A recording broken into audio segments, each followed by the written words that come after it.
തീപ്പക്ഷി പാഠം 2.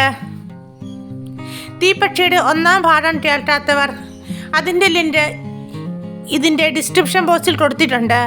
അത് കേട്ടതിന് ശേഷം പാഠം 2 എല്ലാവരും കേൾക്കുക.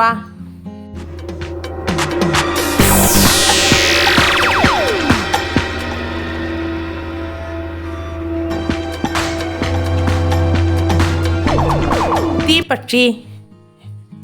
ഇവാൻ രാജകുമാര ചെന്നായി പറഞ്ഞു, ഞാൻ പറയുന്നത് ശ്രദ്ധിച്ചു കേട്ടാലും ഞാൻ പറയുന്നത് ഓർമ്മയിൽ വച്ചിട്ടുള്ളണം.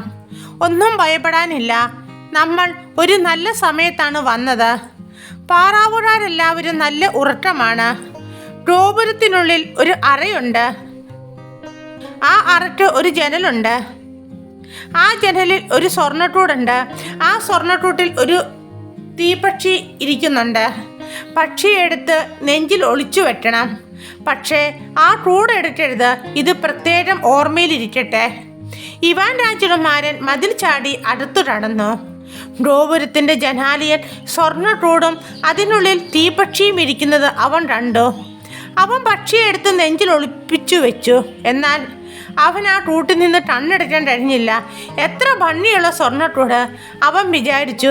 ചെന്നായിയുടെ താക്കീത് മറന്ന് അവൻ ആ കൂട് കയ്യിലെടുത്തു. ആ നിമിഷം കൊട്ടാരം മുഴുവൻ ശബ്ദാനമാനമായി തീർന്നു.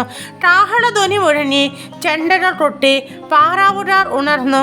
അവർ ഇവാൻ രാജകുമാരനെ പിടിച്ച് അഫ്രോൻ രാജാവിൻ്റെ സന്നിധിയിൽ കൊണ്ടുചെന്നു. നീ ആരാണ്? എവിടെ നിന്ന് വരുന്നു? അഫ്രോൻ രാജാവ് രോഷാതുരനായി ചോദിച്ചു. ഞാൻ വെരനൈ രാജാവിൻ്റെ പുത്രനായ ഇവാൻ രാജകുമാരനാണ്. ഇവാൻ മറുപടി പറഞ്ഞു. ഹാ കഷ്ടം! ഒരു രാജകുമാരൻ കള്ളനായി തീരുന്നത് എത്ര അപമാനകരമാണ്! രാജാവ് അത്ഭുതപ്പെട്ടു. പക്ഷേ ഞങ്ങളുടെ തോട്ടത്തിൽ നിന്നും ആപ്പിൾ മോഷ്ടിക്കാൻ അന്ന് ആ പക്ഷി അനുവദിച്ചതോ? ഇവാൻ ചോദിച്ചു. നീ ഈ കാര്യം എന്നോട് നേരിട്ട് പറഞ്ഞിരുന്നെങ്കിൽ നിന്റെ അച്ഛനായ വെരനൈ രാജാവിനോടുള്ള ബഹുമാന സൂചകമായി ഞാൻ ആ പക്ഷിയെ നിന്നിട്ട് സമ്മാനിക്കുമായിരുന്നു. പക്ഷേ ഇപ്പോൾ നിന്റെ കുടുംബത്തിൻ്റെ ഈ അപകീർത്തി ഞാൻ എല്ലായിടത്തും പ്രസിദ്ധപ്പെടുത്തും. അല്ലെങ്കിൽ പോടട്ടെ, ഞാനത് ചെയ്യുന്നില്ല. നീ എനിക്ക് ഒരു കാര്യം സാധിച്ചു തന്നാൽ ഞാൻ നിന്നിട്ട് മാപ്പ് തരാം. ഒരു രാജ്യത്ത് ടുസമാൻ എന്നു പേരുള്ള ഒരു രാജാവിന് സ്വർണ്ണക്കുഞ്ചി രോമമുള്ള ഒരു കുതിരയുണ്ട്.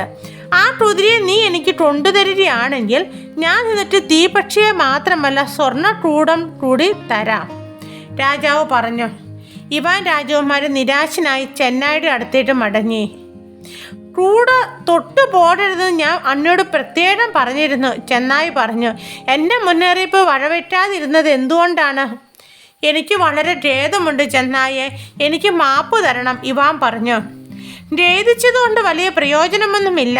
സമയം കളയാതെ എൻ്റെ പുറത്തു കയറിയിരിക്കും. ഞാൻ എൻ്റെ വാക്കു പാലിക്കുക തന്നെ ചെയ്യും, ചെന്നായി പറഞ്ഞു. ഇവാൻ രാജകുമാരനോട് ചെന്നായി അതിശീഘ്രം പാഞ്ഞു. അവർ എത്ര നാൾ യാത്ര ചെയ്തു എന്നറിയില്ല. ഒടുവിൽ സ്വർണ്ണക്കുഞ്ചി രോമമുള്ള കുതിരയെ സൂക്ഷിച്ചിരുന്ന കൊട്ടാരത്തിൽ അവർ എത്തി. ഇവാൻ രാജകുമാര, മതിൽ ചാടി അപ്പുറത്തിറങ്ങിയിട്ടുള്ളൂ.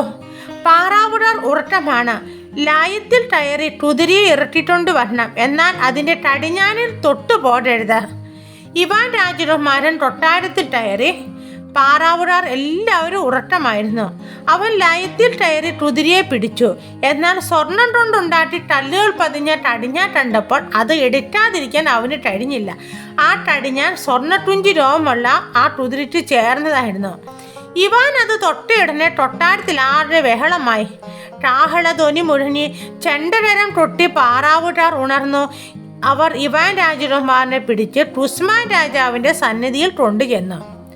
ആരാണ് നീ? എവിടെ നിന്ന് വരുന്നു? എന്തിനാണ് കുതിരയെ മോഷ്ടിക്കാൻ ശ്രമിച്ചത്? ഞാൻ ഇവാൻ രാജകുമാരനാണ്. അഫ്രോൻ രാജാവിന് വേണ്ടി കുതിരയെടുക്കാൻ വന്നതാണ് ഞാൻ, ഇവാൻ മറുപടി പറഞ്ഞു. കുതിരയെ മോഷ്ടിക്കാൻ ഇറങ്ങിയിരിക്കുന്നു. എന്തൊരു വിഡിത്തമാണിത്! ഒരു സാധാരണക്കാരനെ കൃഷിക്കാരൻ പോലും ഇത്ര അധിപതിക്കയില്ല. എങ്കിലും ഞാൻ നിന്നിട്ട് മാപ്പ് തരാം. ഒരു കാര്യം സാധിച്ചു തരണമെന്ന് മാത്രം. ദാൽമാത രാജാവിന് സുന്ദരിയായ യെലേന എന്നു പേരുള്ള ഒരു മകളുണ്ട്. അവളെ എനിക്ക് എത്തിച്ചു തരാൻ വേണ്ടി ഞാൻ കുതിരയെയും കടിഞ്ഞാണ് നിന്നിട്ട് തരാം. ഈ കഥ എല്ലാവർക്കും ഇഷ്ടപ്പെട്ട് കാണുമെന്ന് ഞാൻ വിചാരിക്കുന്നു. ഇതിൻ്റെ അടുത്ത ഭാഗം ഉടൻ തന്നെ വരുന്നതായിരിക്കും. നിങ്ങളെല്ലാവരും ഈ കഥ കേട്ട് കമൻ്റ് ഇടണേ.